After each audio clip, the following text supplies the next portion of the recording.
You've tuned in to Larger Than Life with Pastor Ron Hint of Calvary Chapel, Houston. Here's a preview from Pastor Ron of today's message. People without the Lord, that's how they live.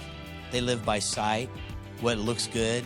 They live by logic, how it works out. I think this is the way we should do it. They live by their emotion, by their feelings, but not the believer. We live by faith. We need to live by faith. We don't live by what we see with our eyes, man. This world will deceive us all the time. We don't live by our human logic. Our humanness will fail us all the time. And we certainly don't go by our emotions, how we feel. Are you kidding? We feel different every other day. Have you ever heard someone play music that perhaps they played it accurately, but they were missing something? They didn't get the music. They could play the notes on the page, but the way they played the song was lacking something. In today's message, Pastor Ron reminds you that as a believer in Jesus, the way you live your life should be different than those still lost in the world. They may see the notes, so to speak, but without faith in Christ, they're missing what's important in life.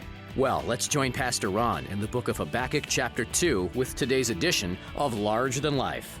We expect God to work one way, or at least do it in a way we understand or comprehend. And if God doesn't do it that way, we get a little frustrated. God, you should have worked this way. No, this needs to be remedied, not that, And so we look for God to work in our time, in our way, according to our plan. And when God doesn't, we're mad, we're frustrated, or we're devastated. Many responses can come from that. So never in a million years did Habakkuk think that God would use a vile, idolatrous nation to discipline the people of God.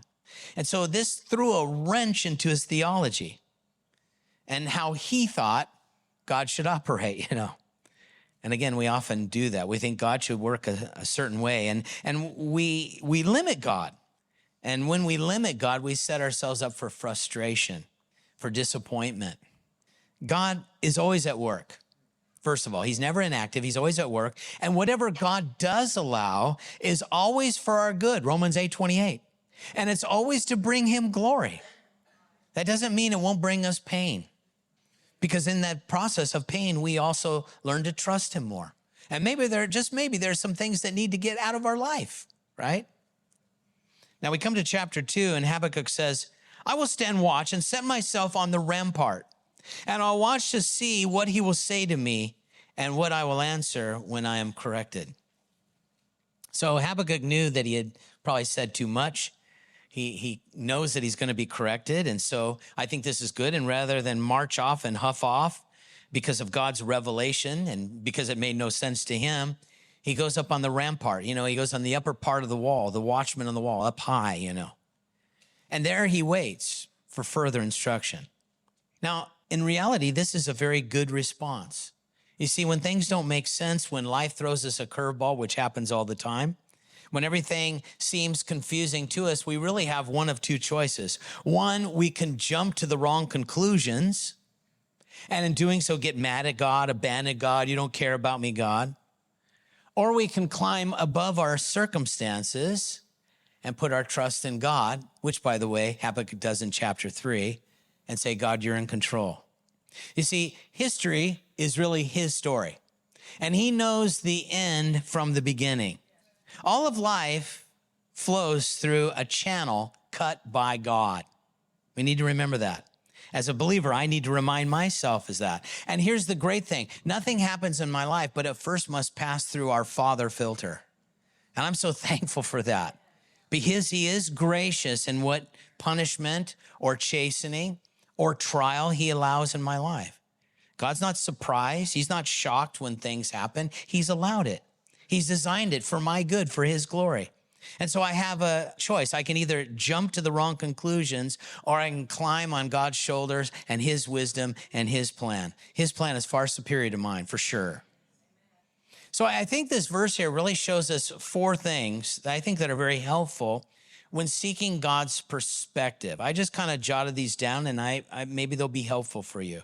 I think the first thing is I love the fact that in here there was determination by Habakkuk. Determination. He says, I will stand my watch and I will set myself on the rampart. The implication here is he's going to get away with God, and he's not going to move until he hears from the Lord. I think a lot of times we'll slow down, we'll stop, we'll pray. But if we don't hear from God for a few hours or a couple days, we give up. I think Habakkuk was determined. I'm going up to the rampart. I'm going to get alone with God, and I'm staying there until I have the heart of God, until I know what he wants to say. I think the second thing is not only was he determined, he's obviously isolated. There's isolation. And I think this is so good that when we do get away, we get away to a place where there's no noise, no hustle, no bustle. Here he climbs on top of a wall. For us, maybe it's getting up early in the morning. Some things trouble you. I've found that when I have things going on in my life, God automatically wakes me up earlier. Or he keeps me up at night and I have to get away and I have to go in another room where it's quiet and I can hear from God.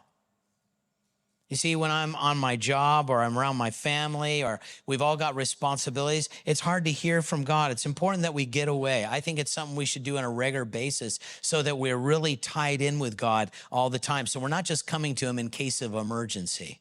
I think that's something we should be doing all the time. There should be that time of isolation. I think number 3, he came to the Lord with expectation. Because he says in verse 1, I will watch to see what he will say to me. He expected God over a period of time to communicate to him. I love that. There was an anticipation. He knows that God is faithful.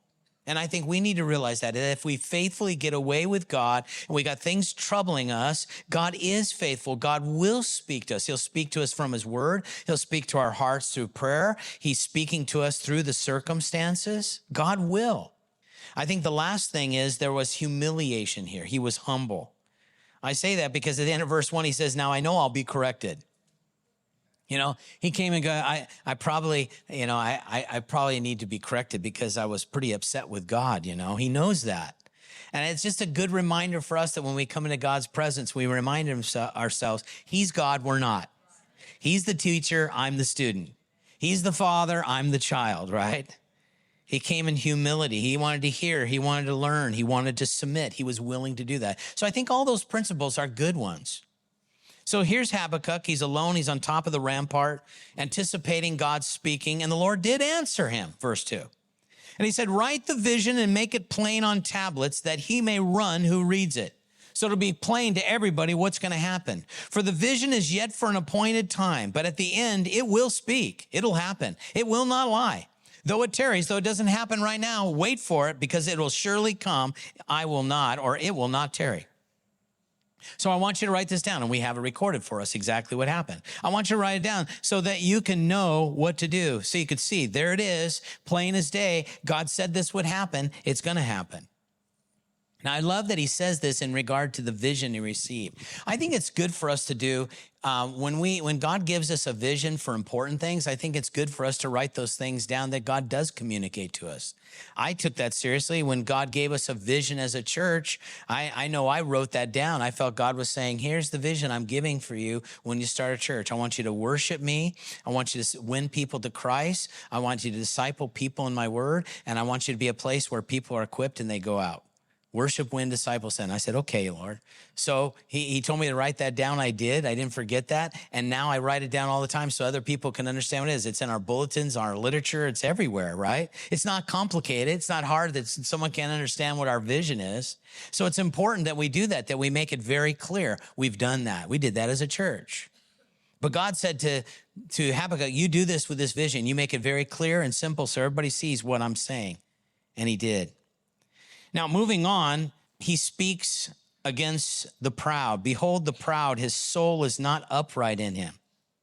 A proud man lives for himself. He lives by his senses, what he sees, what he feels, what he wants, what he desires. But, and here we have this great statement, the just shall live by his faith. Now, keep in mind, God had already told Habakkuk what he was going to do, and Habakkuk was living by sight.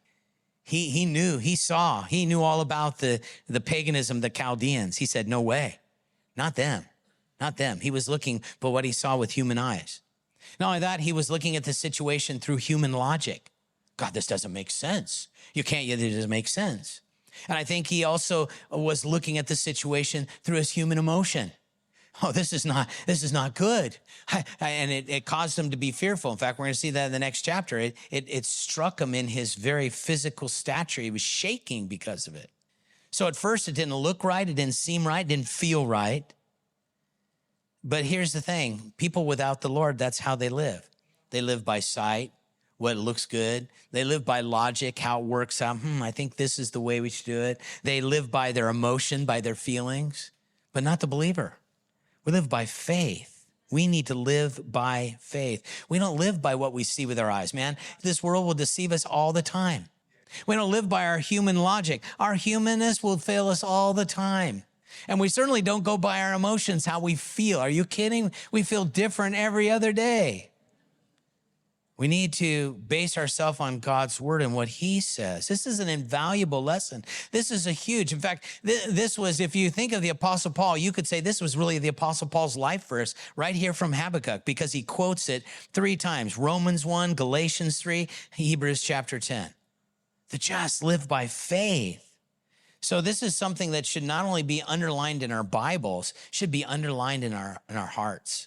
We live, we walk by faith. And some things are not going to make sense. It's okay. We trust God. Now he continues to talk about the proud man. Indeed, because he transgresses by wine, he's a proud man. And he does not stay at home because he enlarges his desire as hell. And he is like death and cannot be satisfied. He gathers to himself all nations and heaps up for himself all people. Will not all these take up a proverb against him?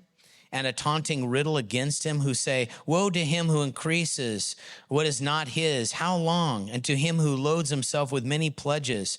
Will not your creditors rise up suddenly? Will they not awaken who oppress you? And will you become their booty, because they have plundered many nations? And again, he's referring to the proud man as really as typifying the whole nation of Babylon.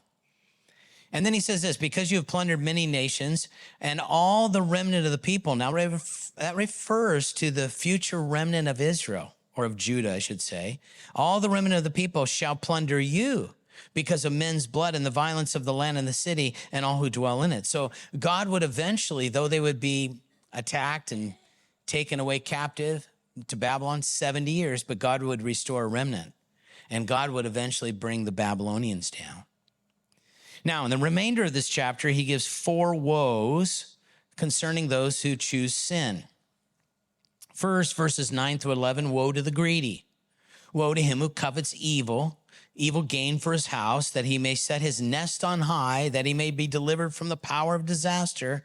You give shameful counsel to your house, cutting off many peoples, and sin against your soul. For the stone shall cry out from the wall, and the beam from the timbers will answer it. So Habakkuk pictures a beautiful house built by a greedy person, but inevitably it comes down with the very stones crying out against it. Then secondly, in verses 12 through 14, woe to the violent. Woe to him who builds a town with bloodshed, who establishes a city by iniquity, which, by the way, was the MO of the Babylonians. Behold, it is not of the Lord of hosts that the peoples labor to feed the fire, and nations weary themselves in vain. For the earth will be filled with the knowledge of the glory of the Lord as the water covers the sea. And so God will judge the violent, and in the kingdom establish his glory in the earth. Then in verses 15 through 17, the third woe, woe to the drunk. Woe to him who gives drink to his neighbor, pressing him to your bottle, even to make him drunk that you may look on his nakedness. You are filled with shame instead of glory. You also drink and be exposed as uncircumcised. The cup of the Lord's right hand will be turned against you, and utter shame will be your glory. And so it talks about the shame that drunkenness can bring. By the way, some statistics I came across when I was putting this study together. Right now, alcohol is responsible for 100,000 deaths a year, 25,000 by drunk drivers alone. And then it says, then there are 6 million non-fatal injuries that alcoholism brings, more than 100 billion in economic losses, such as unemployment and loss of productivity. Ain't nothing good comes out of alcohol. Then Habakkuk continues to prophesy against Babylon, for the violence done to Lebanon to cover you and to plunder the beasts which made them afraid because of men's blood and the violence of the land of the city and because all who dwell in it. So, of course, they made their way south and they took Lebanon, which is just south of Jerusalem. And then inevitably they made themselves all the way down to Judah. Then there's a fourth woe, the final one. Woe to the idolater in verses 18 through 20. And he begins by asking a question. What profit is an image, an idol, that its maker should carve it? The molded image, a teacher of lies? That the maker of its mold should trust in it to make mute idols? I mean, you think about a carved image. It can't hear anything, can't say anything, and it can't do anything. So this fourth woe, woe to him who says to wood, wooden idol. Awake, to a silent stone, one made of stone. Arise, it shall teach. Behold, it's overlaid with gold and silver. Yet in it there is no breath at all. Those who worship idols, how foolish, right? How foolish. The Lord is in his holy temple. The Lord can hear. The Lord can help. The Lord can respond. Let all the earth keep silent before him. He's the one true living God. Now, when we read about someone carving a piece of wood or stone, we go, that's so foolish. That's so dumb. And then we don't look at the idols we have in our lives, right? We got idols like, man, my house is so beautiful. It's awesome. I don't know if we say that, but we do put a lot of stock in our house or our cars. Some people do worship their car. I mean, they spend all weekend polishing it, taking care of it. Got a little speck of dust in it. I'm definitely not a car worshiper, that's for sure. My car is filthy on the inside and the outside. But we have all kinds of idols. It could be our phone. It could be social media. It could be a career. It could be a relationship. So many things. So this is a good warning to all of us. Woe to the greedy, the violent, the drunk, and the idolater. Now, chapter 3, and it begins with a brief prayer, a prayer of Habakkuk the prophet on Shigaloth. Now, that's a musical notation. So this vision was put to music, and it actually says that at the end as well, interesting enough. But he prays, "Oh, Lord, I've heard your speech, and I was afraid." So he's crying out to God and says, "Lord, when you first told me your plan for bringing the Babylonians, I was afraid. Oh, Lord, revive your work in the midst of the years. In the midst of the years, make it known. In other words, do as you desire, Lord. However, in wrath, remember mercy." Isn't that good? I like Habakkuk. He's acquiescing to God's divine plan, but he's asking for mercy. And of course, God is long-suffering. He is patient. He is merciful, but he is also just in punishing sin. So he just offers this brief prayer, and God gives him a vision of his glory and power from verses 3 to 15. God came from Timon, the Holy One from Mount Paran. So Mount Paran and Timon are in the areas in the south. And so these were areas actually where God revealed his glory to Moses. So he sees God's glory coming, And his glory covered the heavens, and the earth was full of his praise. His brightness was like the light. He had rays flashing from his hand, and there was his power was not hidden. So he's describing someone in this vision of God's glory, something of what Ezekiel saw and John saw. The glorious power of God and his glory. Before him went pestilence. Fever followed at his feet. He stood and measured the earth. He looked and startled the nations, and the everlasting mountains were scattered. The perpetual hills bowed. His ways are everlasting. He's just now extolling the greatness of God. I saw tents in Cushan in affliction. The curtains of the land of Midian trembled. Oh, Lord, you were displeased with the rivers. Was your anger against the rivers? Was your wrath against the sea that you rode on your horses, your chariots of salvation? Your bow was made quite ready. Oaths were sworn over your arrows. You divided the earth with rivers. The mountains saw you and trembled. The overflowing of the water passed by. The deep uttered its voice and lifted its hands on high. The sun and the moon stood still in their habitation. At the light of your arrows they went, at the shining of your glittering spear. You marched through the land in indignation and trampled the nations in anger. So he sees God on the march, in anger. And God will judge his people through the Babylonians, of course. But you went forth for the salvation of your people. For salvation with your anointed, you struck the head from the house of the wicked by laying bare the foundation to the neck. So though God is powerful to judge, he's also mighty to save. And he would save a remnant through all this. You thrust through with your arrows the head of the villages. They came out like a whirlwind to scatter me. The rejoicing was like feasting on the poor in secret. And you walk through the sea with your horses through the heap of great waters. So just in this vision, Habakkuk is allowed to see God's great glory. And he realizes again in this whole time that he's had with God that God is going to, do as he said. He's going to judge the people. Now, he realizes that back in chapter 2 and verse 4, he did say the just live by faith. So as he concludes this book and this vision, he writes one of the greatest declarations of that faith in all of the Bible. Now, notice how he begins. First of all, he reminds us how he felt physically when he got the news that God was bringing the Babylonians. When I heard, my body trembled. My lips quivered at the voice. Rottenness entered my bones. I trembled in myself that I might rest in the day of trouble. When he comes up to the people, he will invade them with his troops. So basically, when he first heard the Babylonians were going to invade Jerusalem with their troops, he says, my body trembled. I literally physically was shaking. My lips quivered at the voice. So I couldn't even control my facial muscles. Rottenness entered my bones. So I felt sick. I felt like I was being punched in the stomach, and I trembled in myself. So he was affected outwardly and inwardly. And there are probably times where maybe you can relate to this. Maybe you've heard bad news. Something happened and you got news and you could relate to that. Maybe you got the news that a loved one had just passed away in an accident. Or you found out that the first time a loved one got cancer. And that same feeling, you begin to shake, you lose control. You feel like someone has punched you in the stomach. And you think, why, God? Why have you allowed this? Why is this happening? And this was Habakkuk's initial response.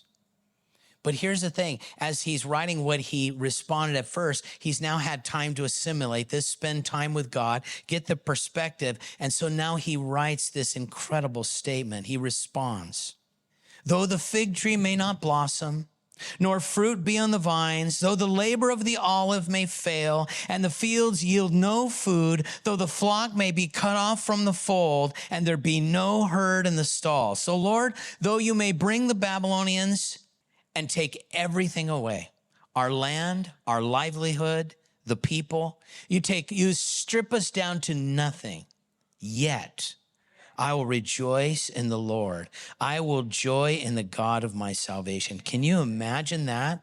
Here's a man who says, I'm not going to look at what I see, what I feel, but I've learned I have to walk by faith. And I know that God has a plan in this. And though you take everything away, I'm still going to praise you. This is very similar to what Job wrote. Remember we went through the book of Job, chapter 1 and verse 21, after he hears about losing, his servants, his children, everything he owned. He said, the Lord gave, the Lord takes away. Blessed be the name of the Lord. This was Habakkuk. And in the midst of such overwhelming information, he chooses to put his trust in the Lord. Why? Because the Lord, verse 19, is my strength. And he will make my feet like a deer's feet. And he will make me walk on high heels. So no matter how difficult it gets, God's going to sustain me. I'm going to be like a deer that's on the top of those mountaintops. We don't even know how they stay there. They don't slip. They're sure-footed. God protects them. God is with them. God, I won't slip. God, I won't fall. You'll protect me. And then again, as I said, this was to put to music. The chief musician with stringed instruments.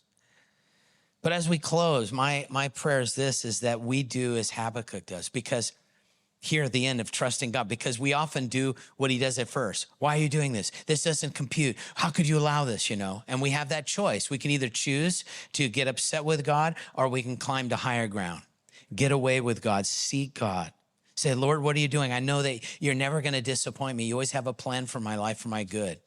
In fact, you might be here tonight and you're worried about tomorrow. Can I remind you about yesterday? Yesterday, God obviously took care of you. Why? Because you're here today. And right now, God's taking care of you. So guess what? He's going to be there tomorrow. He's the same yesterday, today, and forever. God is faithful. He makes no mistakes. Amen.